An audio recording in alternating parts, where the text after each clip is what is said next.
The moment I remember on my first test ride on Cruise that I'll never forget is we're driving down 101 and Kyle says, "Oh, a shadow. Let's see how the car handles that." And I was like, oh shit, Kyle. Hey, this is Michael Seibel with Dalton Caldwell, and today we're going to talk about what does it really mean to do things that don't scale. This term was massively popularized in a PG essay from 2013, but it was advice that he'd been giving YC founders for a really long time. But Dalton, it seems like a lot of founders get this confused. Doing things that don't scale is doing something that's provocatively manual on your part, where you, the founder, does a thing personally and that isn't counting on a lot of code that you're writing or scalable processes to run how you think late stage companies are run. Might help for us to give some examples. Let's give examples. Reddit. So day one, Reddit exists, site, no links, No users. No users. Blank page, but click a button to submit a link.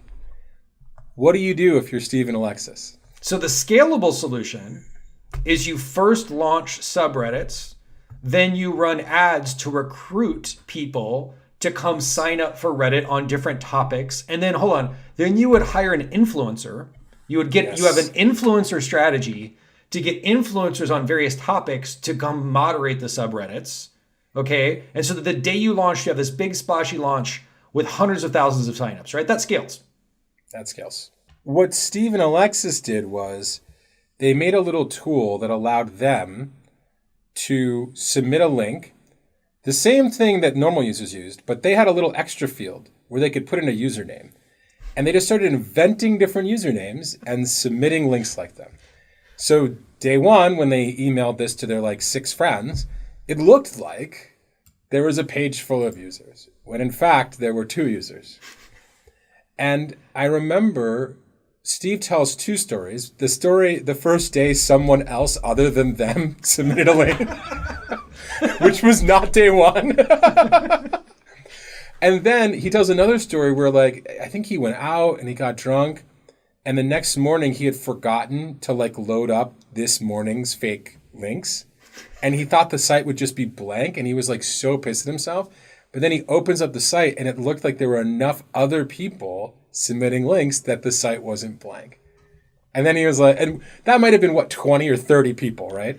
And he's like, oh, wow, major milestone. What was the DoorDash story, Dalton? Well, look, when you think about something like food delivery, you imagine it scaling. You want to be doing hundreds of orders a day. And so the way the founders got started was they just did all the deliveries themselves. They didn't have to hire anyone or build a driver app or recruit drivers. If someone made an order via DoorDash, if some miracle happened and someone made an order, the founders would drop everything and go deliver the food. Right? That was actually how they got started. Go ahead. What's so cool about that is that, one of the other topics in this essay is delight your users, right? Well, the easiest way to delight your user when you're doing food delivery is you to deliver yourself, right? You race to the freaking restaurant, you make sure you get the right thing, you throw in an extra, you deliver it yourself, you say thank you. They didn't have to deal with managing a driver network, motivating him. It's they just did it themselves. And think about all the other ancillary benefits where they got to see why it was hard to do the deliveries. They got to talk to the restaurant owners personally and develop a relationship with them. They got to talk to their users. They'd be like, hey, here's your burrito.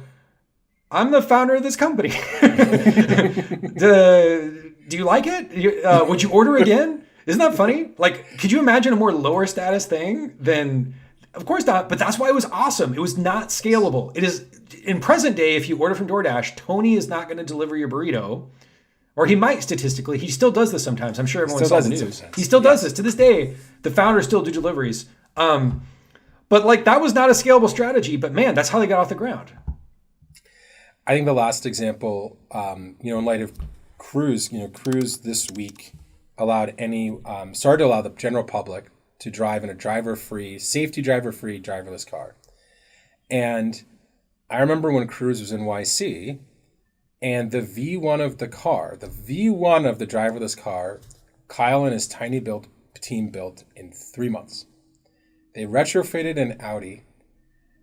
To call it driverless would be an overstatement. There were a couple of things I remember. One, there was a big red button on the floor in the driver's seat. And Kyle never explained what that button did.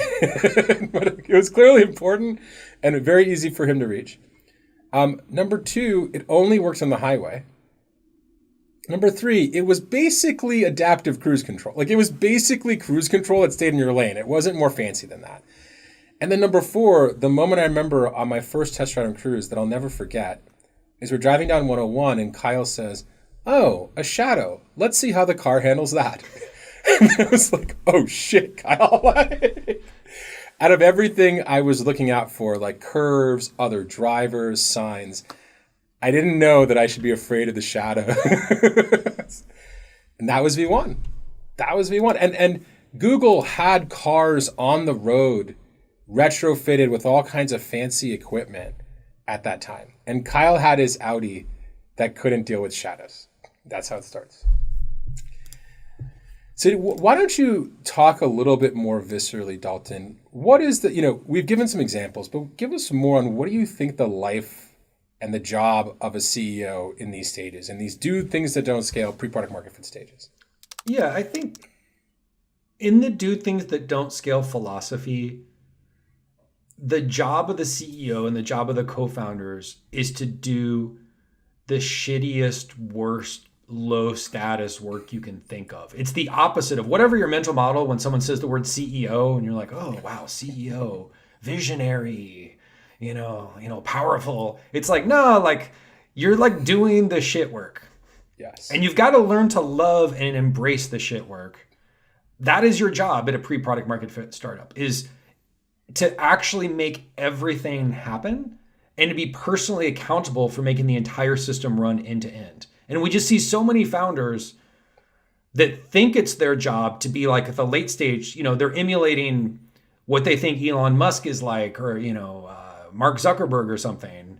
But when you're a really small startup, it's the exact opposite in every way. This thing that came to mind is, we talk to a lot of smart people who aren't cut out to be founders. And I think the reason why is that smart people don't tend to want to do shit work. And it's like a special kind of person who's smart, but who's like, no, like I'll get in my car and go pick up that order. Or like, no, like I will hand figure out how to build this horrible motor to move a car wheel. Like I'm going to get into the guts. And most smart people just don't want to do that, especially if they can get jobs where they don't have to. Think about how much, for most of our founders, their actual job is answering customer support emails and talking to angry, irate people that hate them and are like, I hate you. Yes. Like you're dealing with like up close and personal feedback because you're a tiny startup, right? There's no one else to yell at. And so every time like DoorDash screwed up an order, the founders of DoorDash would have to be like, I am very sorry. We will do better. Like you're the front lines. That's not fun. Yeah.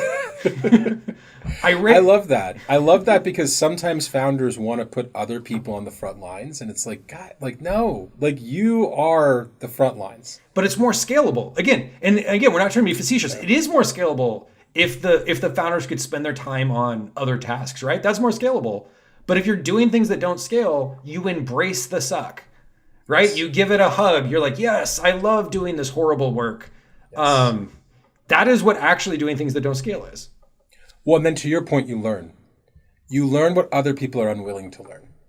So you build a better product. And so you serve your customers better.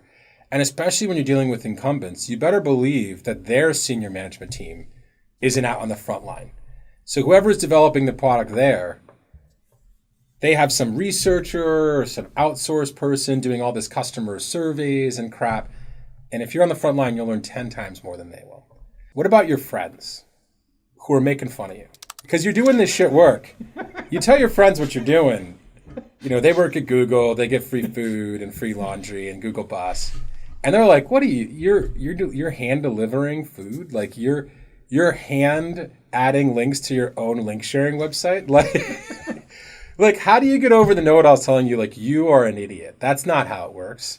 I know how it works. I work at Google. Well, you are an idiot because you started a company. No, just kidding. Like this is what comes with the territory, friends. Like if it were easy to start a company and anyone could quit their job at Google and just magically have product market fit and be successful, way more people would do it. Like how many Googles are there in the world? Not many. Yeah. And it's because there's this this stage screens out most people because it sucks. Right? Yeah. It sucks hard. Yeah. And so most people look at this and they're like, I have to do what? And then most likely I'll fail and I'll go broke, whereas I could keep my high status job. This screens everybody out. This is why there are not more successful founder. Like the reason why there's not more startups in the world is not because there's lack of good ideas or innovation, or I would argue even funding. It's basically there aren't enough people that really want to do this stage of the startup and are good at it. Now, let's talk about this we keep on bringing Google. Let's go with this phenomenon. I see so many young founders basically saying, like, before I start a startup, I need to work at a big company. That's where I'm going to learn how to do it. Do you think Google's going to help? Or how do you think it helps and how do you think it hurts? Because I think it's more nuanced than just one or the other. To set the scene, if you've ever interviewed for like a programming position at Google or Facebook or Amazon, a lot of what they have you do is design algorithms that ideally are scalable algorithms, right? Like ideally you're not, bubble sorting on the whiteboard during your interview at Google, right? And so it gets ground into you during the selection process that your job is to design solutions that scale. And when you're inside of a big tech company, you're rolling things out to millions or tens of millions of people.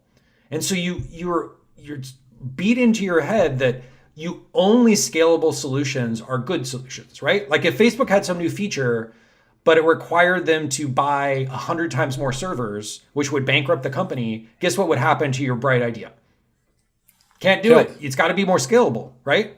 Or so every single product idea or feature that you build inside these companies is viewed through the lens of scalability, and rightfully so. You still with me? Yes. Now, this is what's funny if you think of these jobs as training for startups, is that now you've had deeply ingrained into your brain what I would argue is not helpful at the earliest stages. This is helpful when you make it to late stage, hallelujah, right? But the early stages, you just got immersed in a culture that is not helpful. Versus if you never worked at one of these companies and you just graduated college, no one ever told you to worry about scalability. You're like, yeah, cool, whatever. I wrote the algorithm with a bubble sort. That's okay, right? like you've never been yelled at by your boss because you came up with unscalable ideas. You want to be trained at doing just enough as opposed to doing perfect job. And the startup needs to do just enough and Google needs to do way better than just enough. And I think that what's hard for me is that sometimes you see those founders and they can't launch. They're like, oh, something's broken, or oh, a customer didn't like this. And they just cannot bring themselves to launch because it's not perfect. Well, think about it. If you're at Google and you launch a new feature, or if you're at Facebook and you launch a new feature and it doesn't scale, if it doesn't work, that's a fail. Congratulations, you suck and your team sucks, right? And again, they're not wrong. But all the incentive structure is set up to not launch a feature that is not scalable. This is where that scalable word comes in, right? You're not helping the company. So one thing I think is helpful is how do we help founders prepare their minds for this zone?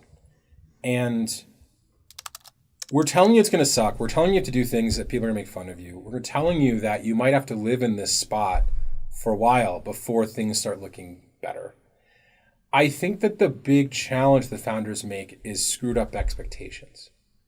The big challenge is that founders think, I launch it and then it's going to work. And I really wish founders went in with the mindset I don't care if it takes 2 years to work. How do you set your mind up so that you're immediately not disappointed? Because I think that it's we talk about this at YC all the time. Maintaining motivation is 3/4 of this game. I think this is a great question. And it's funny how much the questions, if someone got to spend time with us, Michael, say someone went to dinner with us, what they want to ask us about is fundraising, networking with, I know exactly what people would want to talk to us about, but usually what you should be asking us to talk about is emotional well-being and maintaining motivation and dealing with high stress situations and dealing with criticism. Like a lot of people aren't prepared for people on the internet criticizing them. It's hard, right? Yep. And so it's funny how much what people think expertise, like what they think they want help with and what they actually need help with are not the same thing. Yes. And think about how many startups that we fund die basically because the founders run out of gas and get sad and want to go back to their jobs at Google because this was not what they thought it was.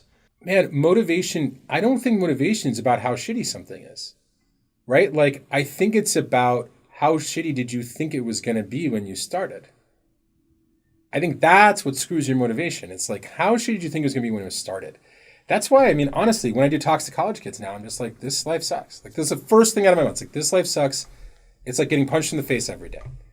And like real face punch, like not like fake. It's like, you ever get punched in the face, you remember that shit for like the rest of your life. That is like not I mean, to fun. this day, I'm sure you do too. Man, I have like bad dreams about my startups. I still have like, it's not like we're insulated from this. This was hard. This was like the hardest shit we ever did. Yes, by far.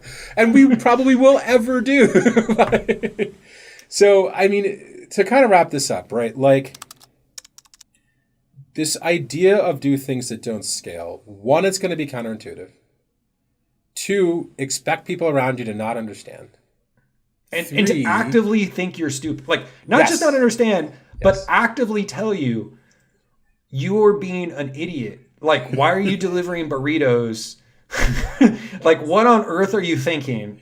Like, you're making they'll like stage an intervention for you. You're screwing up. Your friends will come together. They'll set you down and be like, what are you doing, man? This is a mistake. This is not what you should be doing. Expect it to look way different than what your larger competitors are doing now. Expect it to look way different. And expect yourself to be the primary actor. You're not acting through others. You are the doer. Anything else to add, though? To wrap this up? I think if you look at other companies that raise a lot of money, you're inclined to copy that strategy of what they're doing. So again, if you see all these companies are doing, 10-minute delivery, right? Like that's the hot new thing. And so they're like, oh, this company raised 50 million. I better raise 50. Do things that don't scale is cool. Yeah, not for you. Go do one delivery. Like when I see people fail a lot, it's that they want to get 1,000 customers and they can't get one. Just being able to say one, we've delivered one burrito separates you from the pack. Yes. And so again, maybe this is an inspiring thing. Actually doing something is much better than average. Congratulations, you're in the top half of startup founders if you can get out of your own way enough to do one thing. To extend that, and if you can get that person to do it again. They enjoyed it enough the customer enjoyed your product enough the first time that they're going to use it again. Because that's the other question. Oh, we have a ton of users. Like, how often do they come back? It's like, come back? Were we supposed to be were we supposed to be measuring that? Was that on the test? I didn't study for that one. It's like, well, okay. All right. That's do things that don't scale. Don't just take our word for it, though. The essay's online. You can read it. And trust me, you'll get a lot out of it if you just go read it. So Google search, do things that don't scale, PG, and I'm sure you'll get the link on the top. All right. See you later, Dalton.